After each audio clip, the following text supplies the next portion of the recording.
Hello everyone, welcome to the Rocket Science class. I am Ankita Shah और इस video में हम पढ़ेंगे class 6 science chapter 4 and the name of the chapter is sorting material into group.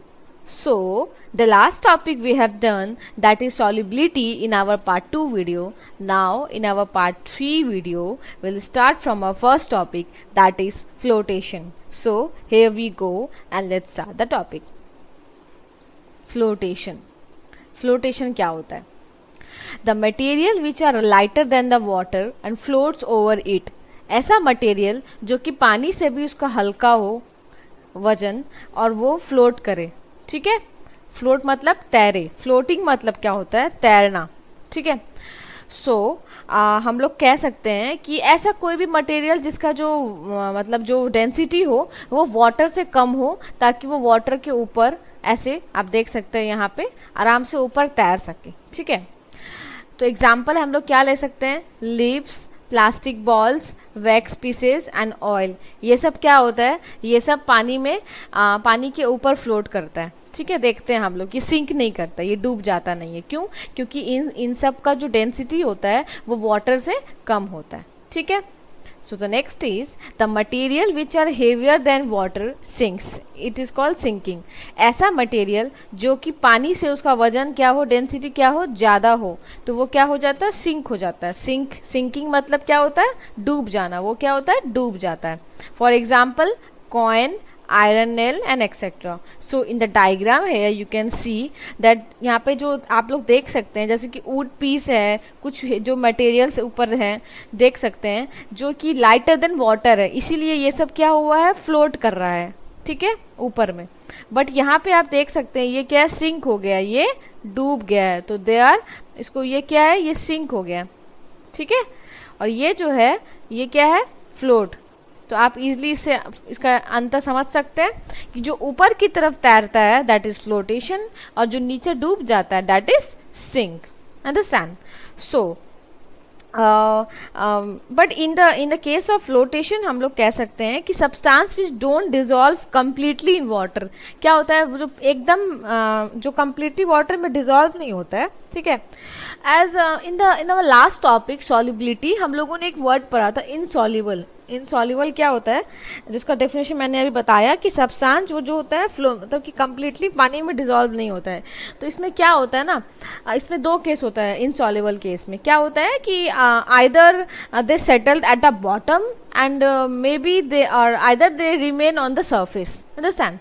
तो insoluble हम लोगों ने solubility की में तो पढ़ा था इनसॉल्युबल एंड सॉल्युबल. जो सॉल्युबल क्या होते हैं? जो कि पूरे पानी में घुल जाता है, दैट इज शुगर, सॉल्ट पढ़ा था हम लोगों ने. एंड इनसॉल्युबल क्या होता है? Which substance which don't dissolve completely in water, जैसे कि ऑयल होते हैं, mustard oil, coconut oil and there is many more thing. Understand? Sand. So insoluble के केस में हम लोग बोल सकते हैं कि दो केस होता है. जैसे कि पहला जो होता है जो settled at the bottom, and दूसरा क्या होता है? Remain on the surface. So if they remain on the surface हम लोग बोल सकते हैं दैट इज फ्लोटिंग. अंडरस्टैंड?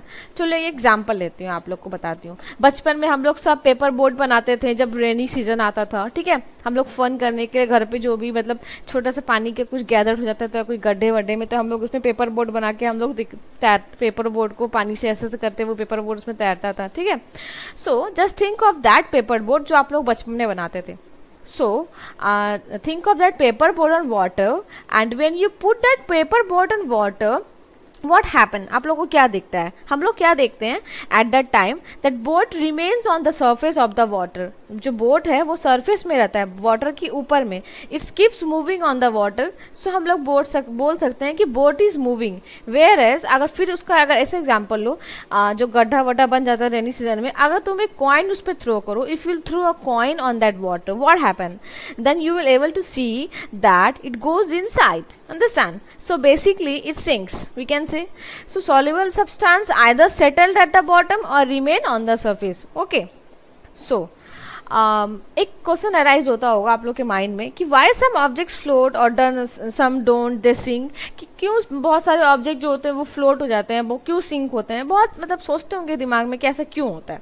तो मेन रीजन पता है क्या होता है? The main reason behind that is density. मैंने एक वर्ड अभी यूज किया था स्टार्टिंग में, डेंसिटी. ठीक है. तो डेंसिटी क्या होता है ना, डेंसिटी का मतलब होता है मास बाय, डेंसिटी का मतलब होता है मास बाय वॉल्यूम, ठीक है, मास बाय वॉल्यूम। सो हम लोग बोल सकते हैं कि मतलब आप लोगों के माइंड में एक क्वेश्चन अराइज होता होगा जो मैंने अभी बताया कि हाँ मतलब ऐसा होता क्यों है कि कुछ मटेरियल जो होता है वो फ्लोट कर जाता है, कुछ सिंक कर जाता है। तो इसका सबसे बड़ा रीजन क्या है, डेंसिटी की वजह से। क्या होता है ना, डेंसिटी में क्या होता है, पहले तो सबसे पहले आप लोग डेंसिटी का फुल फॉर्म जानते हैं जो मैंने अभी बताया, मास। मास मतलब क्या होता है, किसी चीज का भी वजन। और वॉल्यूम, वॉल्यूम आप लोग वर्ड मैथ्स में आप लोग फेमिलियर होंगे, volume of the cylinder, volume of the cuboid, ठीक है।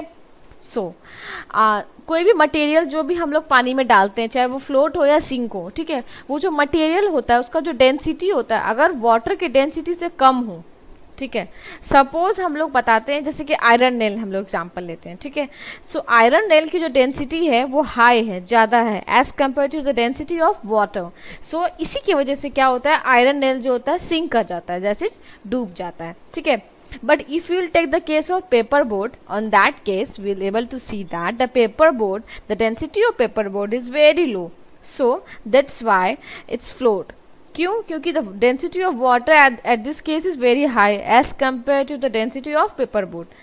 So we can say that the density of the object is less than the density of water, then the object will float. अगर किसी चीज की density, किसी object का density कम है water की डेंसिटी से, तो वो क्या करेगा, फ्लोट करेगा। बट अगर किसी ऑब्जेक्ट का डेंसिटी ऑफ वाटर से ज्यादा हो तो वो ऑब्जेक्ट क्या करेगा, सिंक करेगा, ठीक है। So now the next topic will have to study, that is transparency. Transparency क्या होता है, transparency means how we see across a thing, मतलब किसी चीज के हम आर पार कैसे देखते हैं, ठीक है। सो द ट्रांसपेरेंसी बेसिकली क्या है, तीन तरह से हम लोग उसमें डिवाइड किया गया है। जैसे कि पहला क्या है, transparent, second one is opaque and the third one is translucent material. So the first will study hair, that is transparent. Transparent क्या होता है, सो transparent is the material through which we can see the object clearly is called transparent material. transparent material क्या है, ऐसा material है जिसके through हम object को क्लियरली आर से पार देख सकते हैं, ठीक है। So for example glass, water and air are the examples of transparent material. और हम लोग बोल सकते हैं कि और ट्रांसपेरेंट मटेरियल क्या होता है, जिसमें ऑब्जेक्ट जो है which allow the light passes through them, जिसके थ्रू लाइट को एक यहाँ से दूसरे पार हम लोग पार कर सकते हैं। जैसे कि हम लोग के घर पे विंडोज होते हैं, ठीक है, ग्लासेस विंडोज, शीशा का विंडो। तो and in this case you are able to see the outside views, trees, road, many more things. So because of the glass allow the light passes through them, that's why we are able to see, ठीक है। Now the next one is opaque material, ठीक है। So the material through which we can't see at all, it's called opaque material. For example metal, wood, cardboard and books. opaque material क्या होता है, जिसके through हम लोगों को are पार की चीजें नहीं दिखती है, ठीक है। Object which don't allow the light passes through them, इसमें क्या होता है ना, ऑब्जेक्ट जो होता है, लाइट जो होता है, मतलब ऑब्जेक्ट जो होता है लाइट को पास करने नहीं देता है, मतलब एक पार से दूसरी पार, ठीक है। सो अगर तुम्हारे सामने suppose opaque object is present in front of you, you will not able to see anything on the other side, ठीक है, आप अदर साइड की व्यू नहीं देख सकेंगे, understand. So that is we called a opaque object, okay. Now the next topic is translucent. So translucent क्या होता है, the material through which we can see the object partially. Translucent क्या होता है, ऐसा मटेरियल है जिसके थ्रू हम ऑब्जेक्ट को पार्शियली देख सकेंगे, मतलब कि दिखता तो है बट नॉट क्लियरली, ठीक है। For example butter paper, frosted glass and tissue paper. अगर सपोज करो आप लोग घर पे मतलब ड्राइंग कॉपी में ड्राइंग बनाते होगे बेसिकली, तो उसमें क्या देखते हैं ना हम लोग कि इन अ वाइट पेपर हम लोग कोई भी चीज ड्रॉ करते हैं। Suppose in a white paper we draw something and we are able to see that diagram very clearly, ठीक है। But if we apply or if we put a translucent paper over it, what happen at that time, you will able to see the diagram but it's become quite unclear, है ना। हम लोग देखते हैं कि हम लोग को थोड़ा धुंधुला टाइप दिखता है because of this translucent paper. क्योंकि क्या होता है ना, एनफ लाइट जो होता है उसमें जो जितना जाना चाहिए वो नहीं जा पाता है, सो दैट्स वाई वो हम लोग को थोड़ा पार्शियली दिखता है। सो दैट इज सो नाउ हमारा किसी एक एग्जांपल और भी मैं आप लोगों को इजीली समझा सकती हूँ। सबने आइस ट्यूब देखा है घर पे, ठीक है ना, फ्रिज में आइस हम लोग जमाते हैं। तो if you see the ice tube, हम लोग को बहुत हेजी टाइप दिखता है ना, क्यों, क्या होता है ना, we are not able to see clearly, other side के जो भी व्यूज है हम लोग को क्लियरली नहीं दिखता है, ठीक है। तो इस वजह से क्या होता है, हम लोग मतलब एनफ लाइट पास नहीं हो पाता एक साइड से दूसरे साइड। तो ये भी एक एग्जांपल आप ट्रांसलूसेंट मटेरियल में ले सकते हैं, ठीक है। बाकी frosted glass, tissues, paper, these are all the examples of translucent material. Okay, so